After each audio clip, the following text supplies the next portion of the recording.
oui, ça va être compliqué, oui, ça va être long. Dans ce débat, nous a rejoint le général François Chauvency. Bonjour, consultant en géopolitique. Quelle est votre analyse? Les soldats russes ont-ils les moyens de reprendre Kherson, si ce n'est à court terme, à moyen terme? Oui, bonjour à tous. Non, je crois qu'on est dans la construction d'une fable en disant que, en croyant ce que disent les Russes, il est impensable, enfin on peut toujours se tromper, mais il est impensable que, vu l'état de l'armée russe depuis des mois, vu les résultats qu'elle a sur le terrain, vu la difficulté aussi de repasser le Dniepr, ça marche dans les deux sens, hein. Autant les Ukrainiens auront des difficultés à franchir, autant les Russes l'auraient. Ça ne tient pas debout. Je dirais qu'aujourd'hui, on est dans une fable de propagande du côté russe pour dire oui, oui, on va revenir, on a fait juste une retraite et on se prépare à repartir à l'assaut. Ça n'a pas de sens et je crois qu'il ne faut pas rentrer dans ce débat qui militairement n'a aucun sens. Donc je ne crois pas que l'armée russe soit en mesure de reconquérir Kherson et je pense aussi que le fait déjà d'avoir abandonné Kherson signifie que le Kremlin a fait une croix sur cette région et qu'au contraire, l'armée russe va se réinstaller fermement avec les moyens qu'elle a, donc à l'est de Dniepr. Emmanuel Dupuis, votre lecture? Écoutez, je partage celle de François Chauvency. Ça paraît très très compliqué de reconquérir de nouveaux territoires. Premièrement parce que les troupes qui ont été mobilisées depuis la mobilisation partielle du 30 septembre dernier ne sont pas toutes encore arrivées sur le territoire. Ce n'est pas du tout sûr d'ailleurs qu'elles étaient destinées à Kherson. Elles étaient plutôt destinées à renforcer les fronts entre les deux pour que les Ukrainiens n'ouvrent pas un troisième front autour de Zaporijia pour percer, pour aller vers la mer d'Azov. C'est peut-être d'ailleurs la future étape, la future ligne opérationnelle des forces armées ukrainiennes, d'autant que les troupes qui arrivent ne sont pas forcément mieux équipées et que les lignes de ravitaillement ferroviaires, suite à l'attaque du pont de Kerch et routières, sont constamment sous le feu des lance-roquettes ukrainiennes fournies par les Américains. D'ailleurs, le général Surovikin, dont on a fait mention tout à l'heure, justifie auprès de Sergueï Shoïgu, le ministre de la Défense, la nécessité de quitter Kherson, car désormais, il ne peut plus la défendre. C'est-à-dire que les tirs peuvent handicaper son offensive. Là où je suis d'accord avec le général Vichou, c'est de dire qu'on a là un repli opérationnel, mais avec aucune victime. Et que ces troupes, 25 000, 30 000, avec une partie de leur matériel, ne disparaissent pas. Ils se repositionnent. Et qu'à un moment ou à un autre, si les Ukrainiens continuent leur offensive, il y aura des combats. Ils n'ont pas lieu sur la rive droite, où ils ont eu lieu partiellement sur la rive droite du Dniepr. Ils auront lieu sur la rive gauche du Dniepr, surtout si les Ukrainiens veulent aller en direction de la Crimée. 30 000 soldats russes avec, si l'on en croit, l'Institut pour l'étude de la guerre, qui est un petit peu notre Bible, ou en tout cas une source fiable parmi d'autres d'informations, qui précise que les Russes ont laissé beaucoup de matériel, mais qu'ils ont quand même réussi à en faire passer de l'autre côté. Finalement, nous aurons dit strictement la même chose. En tout cas, ce que j'ai dit tout à l'heure, on vient strictement à dire ce qu'il vient de dire à l'instant, y compris par le général Chauvency. Ce qui a la difficulté dans un sens, c'est exactement la même difficulté dans une autre. Ce que je disais simplement, c'est que la possibilité d'une reconstitution d'une force par les Russes n'est pas à exclure. Et dans le domaine militaire, je pense qu'il faut être extrêmement prudent et on a besoin de prévoir toutes les hypothèses. Il faut donc prévoir toutes les hypothèses.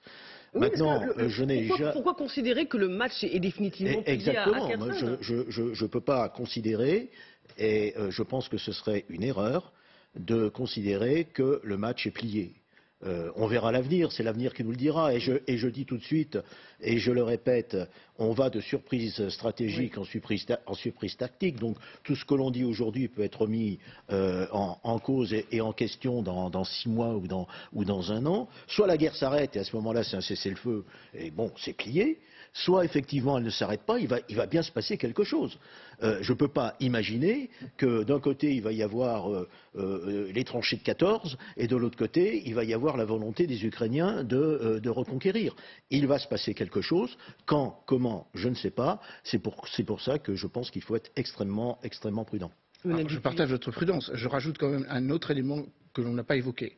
C'est que le combat va se dérouler désormais en direction de la Crimée. Donc les troupes qui sont celles qui étaient jusqu'à présent chargées de défendre et qui avaient conquis Kherson n'auront plus comme mission de reconquérir Kherson. Je crois que là, on peut être tout à fait d'accord, et François et vous, et nous tous autour de ce plateau, qu'il y a maintenant un sentiment d'urgence qui est en train de gagner la Russie pour essayer de défendre les 150 kilomètres qui permettraient, je rappelle qu'il n'y a qu'une seule route, hein. On a l'impression que on peut traverser comme ça le pays. Il n'y a qu'une seule route qui va de Kherson jusqu'à la Crimée. Si cette route n'est pas protégée ou n'est plus protégée, ou que les Russes n'ont plus la capacité de la protéger, ils vont reculer pour protéger ce qui est encore défendable. Et là, c'est une nouvelle phase, qui est une phase très politique, parce que là, le soutien qui jusqu'à présent est un soutien unanime pour se féliciter de la victoire, de la conquête, de l'avancée inexorable des forces ukrainiennes, arrive en Crimée. Donc c'est un autre agenda. Christian Maigrelis, à long terme, est-ce que le rapport de force peut s'inverser? Oui, je ne vois pas de difficulté. Je pense qu'il va se renverser pour les raisons qui viennent d'être exposées très longuement. En ce qui concerne la Crimée, je pense que ce serait une grande erreur pour les Ukrainiens de vouloir se frotter à ce champ de bataille, parce qu'ils y laisseront des plumes importantes. Et ils ne rencontreront pas en Crimée l'aide ou la sympathie qu'ils ont éveillée à Kherson ou ailleurs. Les gens de Crimée sont d'un tempérament très différent, d'origine très différente. Et l'histoire de la Crimée, comme vous le rappeliez tout à l'heure, c'est quand même une histoire russe jusqu'à Khrouchtchev. C'est important de rappeler cette réalité-là en Crimée, d'autant plus, Arlette, que le soutien occidental ne sera pas aussi important pour la Crimée. Oui, parce que tout le monde répète évidemment que, notamment s'il y a des discussions de paix qui s'ouvrent, on mettra tout sur la table. Effectivement, et ce sont les Ukrainiens qui décideront eux-mêmes de leurs choix, de leurs objectifs, de leurs demandes, de leurs exigences, et que on rejoindra et on appuiera les demandes de l'Ukraine. Mais on a bien compris qu'il y avait des messages qui venaient de Washington très clairs sur le thème la Crimée, on ne touche pas. Et du côté européen, c'est exactement la même chose. Il y a même peut-être que l'Europe la plus à l'est est davantage sensible aux demandes et aux exigences ukrainiennes, mais du côté de la France, de l'Allemagne, qui, après l'annexion de la Crimée, a négocié des accords de Minsk. On peut en penser ce qu'on veut et on peut dire qu'ils n'ont pas été respectés ni appliqués, mais en tout cas, personne ne met la Crimée de côté. Alors il faut dire sans doute que personne n'imaginait que les Ukrainiens allaient se battre aussi bien, allaient emporter autant de victoires. Mais en tout cas, la Crimée, on la met de côté. Et c'est vrai que s'il y avait une offensive sur la Crimée, la réaction occidentale globale, pour faire simple, serait, comment dirais-je, d'exprimer d'abord un gros malaise. Et puis il y a des conversations très claires avec, évidemment, Zelensky. Or, si les Américains disent non, si les Européens disent non, on met de côté, effectivement, le président ukrainien sera obligé de revoir un tout petit peu ses plans. Et c'est vrai que ce sera difficile, 2014 quand même, l'annexion, il faut revenir à... On est en 2022, donc il s'est passé des choses quand même dans cette région de Crimée. C'est pas une région qui a été conquise il y a un mois ou il y a 2 mois. Donc il y a 8 ans de virus, donc c'est totalement différent. Alors la Russie n'a pas abandonné le front sud et elle maintient la pression dans le Donbass où elle déploie sa puissance de feu. C'est l'autre front dont on parle moins ces derniers jours, mais c'est là où les combats sont les plus violents. C'est important d'en parler car Moscou ne recule pas dans l'Est grâce aux forces de Wagner. Et c'est l'enfer là-bas. Ce sont les mots du président ukrainien Volodymyr Zelensky. Ce sont surtout des mots de gratitude envers ceux qui endurent les attaques russes dans la région de Donetsk. C'est tout simplement l'enfer là-bas. Des batailles extrêmement brutales s'y déroulent chaque jour, mais nos unités se défendent courageusement. Elles résistent à la terrible pression des occupants. Elles maintiennent nos lignes de défense. C'est très important. Grâce à notre forte défense là-bas, dans la région de Donetsk, nous pouvons mener des opérations offensives dans d'autres directions. Je remercie tous nos soldats qui défendent l'Ukraine dans ces batailles particulièrement difficiles, Pavlivka, Marinka, Avdiivka. Général Chauvency, vous qui êtes toujours avec nous, comment expliquer que les Ukrainiens soient à la peine à l'est du pays ? Je pense que surtout il y a une pression supplémentaire qui a été mise du côté russe et que c'est une zone d'intérêt pour eux et qu'ils y concentrent une grande partie de leurs moyens. La guerre, elle n'est jamais simple. Il y a des endroits où on peut reculer, des endroits où on peut avancer. on est quand même sur, n'oublions pas, on oublie tout le temps, c'est qu'il y a 1000 km de front. Donc déjà, les forces engagées du côté ukrainien au sud ne sont pas au nord déjà. Et vous avez une balance permanente entre l'offensive au nord, l'offensive au centre, l'offensive au sud, et il faut basculer les forces. Donc là, il y a un moment donné où il y a un rapport de force qui semble favorable aux Russes dans cette région. Alors que ce soit les forces Wagner ou pas, je n'en sais rien. Quand même, les forces Wagner, on leur donne beaucoup d'importance. C'est presque, je dirais, une arme psychologique, parce que ce ne sont que quelques milliers d'hommes. Donc est-ce que ce sont des combattants, est-ce que ce sont des combats qui engagent des unités complètes? On finit quand même par un petit peu en douter, et que maintenant ça soit un peu mis en scène, notamment par le président Zelensky, pour dire que des combats très durs. Moi, j'ai un petit doute quand même sur les effectifs engagés. Donc, qu'il y ait des combats, oui, mais que les effectifs engagés justifient une telle, entre guillemets, publicité, je n'en suis pas certain. En revanche, bien montrer que les Ukrainiens se battent partout, ça c'est essentiel en termes de communication du président Zelensky. Roland Pietrini, comment expliquer la résistance, le fait que les Russes tiennent dans cette zone? Eh bien, le général Chauvency vient d'en parler à l'instant. Hein. Ils ne peuvent pas reculer partout. Il y a bien un moment où il faut montrer qu'ils tiennent. Ils tiennent à une partie du front. Moi, je n'ai pas de remarques particulières sur Wagner. J'ai aussi quelques interrogations. Quel est le poids militaire de Wagner dans cette partie à l'Est? Je n'ai pas les éléments pour pouvoir juger, et donc c'est extrêmement difficile d'avoir une opinion. Et ce que l'on constate, est-ce que c'est un hasard ou pas, c'est que là où la Russie ne recule pas, c'est là où les forces Wagner sont les plus présentes. Oui, parce qu'on les utilise, comme des hommes à un seul usage. La chair à canon envoyée en première ligne. C'est de la chair à canon. Donc, sur le plan militaire, ça peut être utile, entre guillemets. Hein, il ne faut pas voir dans le mot utile quelque chose ni de péjoratif. Voilà. Mais sur le plan militaire, ça a des limites. Ça a des limites. Tout simplement parce que quand on envoie des gens quasiment d'une manière certaine à la mort, sur le plan militaire, il arrive un moment où, faute de personnel, il va falloir amener à faire autre chose, faire autrement. Et l'exemple qui est montré par Wagner n'est pas un exemple qui peut, à mon avis, remonter le moral de l'ensemble de l'armée russe. Emmanuel Dupuis. Oui, je crois que ce qui a été dit est particulièrement juste. On a une sorte de condensé autour de Bakhmout où Evgeny Prigozhin, le patron de Wagner, mène sa propre guerre. Alors forcément, quand vous avancez de quelques centaines de mètres, ça donne l'impression que vous êtes dans une offensive. Mais ce n'est pas une contre-offensive comparable à celle que l'on a pu observer à la sortie de l'été où sur 80, 100, 120 km, les troupes ukrainiennes ont disloqué la ligne de protection, la ligne donc de fortification russe. On a beaucoup, et ici même, et moi comme d'autres, commenté cette fameuse ligne Maginot, cette fortification. Or, force est de constater, après moult analyses d'images satellites, que c'était sur 200 ou 300 mètres, que c'était juste pour montrer qu'ils avaient la capacité de le faire, et que ça n'allait pas plus loin. Donc vous voyez, on est un petit peu pris nous-mêmes dans ce que l'on veut nous faire voir. Ce sont bien, comme les images le montrent, des images diffusées par la chaîne Wagner, donc qui montrent des frappes menées par Wagner pour montrer que l'offensivité, la combativité de Wagner est supérieure aux troupes russes et que ça participe aussi à une volonté de la part d'Evgeny Prigozhin de se singulariser par rapport au général Lapine, dont il a eu la tête puisqu'il n'est plus chef de la logistique dans la région de Kharkiv, et pour montrer que Surovikin, comme les autres, ne réussira pas. Et que lui, si on lui donne les pleins pouvoirs, eh ben, il fera peut-être mieux que les généraux.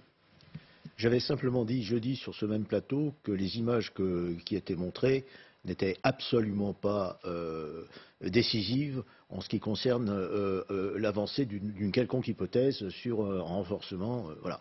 Ça se voyait très bien que c'était sur 200 mètres ou 250 mètres et que c'était... C'est des images fournies par Wagner. Absolument, oui. Absolument. Donc nous sommes tout à fait en phase. Tout à fait raccord. Christian Megrelis, c'est Wagner qui veut montrer que les Russes tiennent dans l'Est grâce à eux? Oui, je pense que c'est une opération purement politique. Purement politique. Politique interne du Kremlin. Et c'est intéressant parce que je me souviens d'une discussion avec le gouverneur de la région de Lugansk qui reconnaissait que la situation était quand même très compliquée pour les Ukrainiens dans l'Est. Et je lui demandais s'il avait peur des milices de Wagner. Et il m'a dit l'ancien Wagner peut-être, mais ces Wagner-là, notamment qui sont composés de gens qu'on a recrutés dans les prisons, ne sont pas des vrais soldats. Il faut bien avoir à l'esprit que la société militaire privée, la SMP Wagner, était construite au moment où elle a été créée par deux hommes, Dimitri Oudkin et Evgeny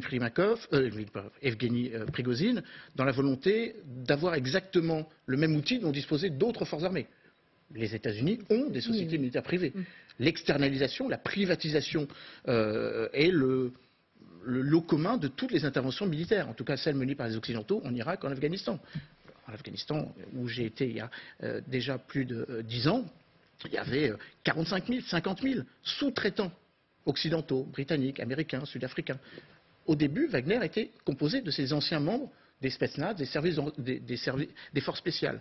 Maintenant, Evgeny Prigozhin est allé recruter des ressortissants des colonies pénitentiaires, des gens qui étaient des criminels de droit commun, et la combativité et la capacité militaire, l'art militaire de quelqu'un qui a été condamné pour des faits, encore une fois, des faits pénaux ne constitue pas des combattants, mais bien de la chair à canon ou des soldats à usage unique, tels qu'on le présente souvent. Ce qu'on a besoin de savoir, Mathieu Karman, c'est comment les forces russes sont réparties sur l'ensemble du territoire ukrainien. On voit que les forces russes veulent montrer qu'elles sont actives partout, notamment à l'Est. Oui, absolument. Et ce que l'on sait, Marie-Aline, c'est que les combats se sont intensifiés maintenant un peu plus au nord de Kherson, dans l'oblast de Donetsk, notamment près de Bakhmut, que vous voyez juste ici, où il y a eu des bombardements à Adviska, c'est cette ville que vous voyez juste ici, mais également dans cette autre ville de Novopavlivka. C'est donc à quelques kilomètres de Donetsk, mais également de Bakhmut. L'état-major ukrainien a donc évoqué des frappes aériennes et des bombardements russes. Volodymyr Zelensky, on l'a entendu il y a quelques minutes, a d'ailleurs évoqué un enfer sur place, Marie-Aline. Et si on retourne à Kherson, Mathieu, comment sont repositionnés les soldats russes après leur retrait ? Eh bien justement, on le sait donc maintenant, les Russes se sont retirés sur la rive gauche du fleuve Dniepr et comme le précise Didier François, notre expert maison ici à LCI, la ligne de front s'établit donc désormais de Kherson jusqu'à Zaporijia, un peu plus au nord. On peut voir d'ailleurs que les militaires russes se concentrent désormais donc dans cette poche ici de Kherson et un peu plus au nord, à proximité du barrage de Kakhovka, désormais célèbre car il ravitaille toute la partie sud de l'Ukraine, mais également la Crimée. Des bombardements ont eu lieu hier à Honorstaivka, causant la mort notamment de 2 femmes. Et encore plus au sud, Mathieu, en Crimée, les Russes creusent des tranchées. Oui, absolument. Regardez cette photo qui a donc été prise le 5 novembre dernier et qui nous est parvenue vendredi. C'est une photo satellite où vous voyez bien ces tranchées donc creusées par les Russes pour protéger la Crimée conquise en 2014 par les Russes. Cette tranchée que l'on voit ici est creusée à seulement quelques mètres de Kherson. Vous le voyez, ils creusent, donc c'est juste ici dans cette ville parce que elle est proche de cette route, la route E97 donc qui mène jusqu'à Kherson. C'est donc un axe direct de Kherson jusqu'à la Crimée, primordial pour le ravitaillement. Et un peu plus à l'est, les Russes ont creusé, sont là aussi à la manœuvre à Chonga. Regardez cette autre photo. Là, ils protègent donc une autre route qui est donc désormais à portée donc des HIMARS. Je devais avoir une carte où on pouvait voir la portée du HIMARS qui part donc de Kherson, c'est-à-dire que les Russes peuvent donc désormais, les Ukrainiens peuvent tirer désormais de Kherson et peuvent atteindre la Crimée, primordiale pour Vladimir Poutine. C'était très clair, hein. Merci beaucoup Mathieu Karman. Un dernier mot avec le général Chauvency. Quand on voit le redéploiement des forces russes, est-ce que c'est un déploiement qui permettrait à la Russie de reprendre la main ? Alors, je vais me permettre de repartir sur l'histoire, une recherche que j'avais faite déjà quelques semaines, sur la bataille de Kharkiv à l'époque, en 1942, entre les Allemands et les Russes. Donc la région dont nous parlons, Izium, Lysychansk et tout ça, donc une région quand même très limitée en Ukraine. À l'époque, pour tenir et se battre à cet endroit-là, vous aviez 1 200 000 hommes engagés, vous aviez 2000 chars, 1600 avions. Quand vous voyez les effectifs de l'armée russe aujourd'hui qui sont impliqués, On voit bien que tout ce qu'ils font actuellement pour tenir une ligne de front de près de 1000 km, je ne vois pas comment ils vont pouvoir tenir réellement sans créer des trous quelque part et permettre aux Ukrainiens aussi de percer. La réalité, elle est là. On ne s'imagine pas la grandeur du territoire ukrainien, la réalité des combats. Aujourd'hui, ce sont quelques milliers d'hommes qui se battent à chaque fois. C'est insignifiant, c'est-à-dire que ni les uns ni les autres vraiment peuvent tenir le terrain. Le seul avantage des Ukrainiens, c'est que par leur population qui adhère au combat, ils ont des capacités de renseignement, ils ont des capacités de résistance, qui fait qu'ils ont un avantage sur les Russes. Mais si on regarde bien du côté russe, ils ont des forces complètement diluées. Et c'est vrai que tout ce qui a été dit il y a quelques instants est une réalité. Ce n'est pas en faisant des tranchées par-ci par-là, en mettant des mines par-ci par-là, qu'ils vont arrêter une réelle offensive. Donc je pense quand même que les Russes ne sont pas capables aujourd'hui de tenir le terrain sur une aussi grande distance. Ça veut dire qu'à terme, ils vont être obligés encore de resserrer leur dispositif si jamais la pression ukrainienne était très puissante. Très intéressant, merci Général. Vous restez avec nous, on va se demander pourquoi Moscou agite de nouveau la menace nucléaire. A tout de suite.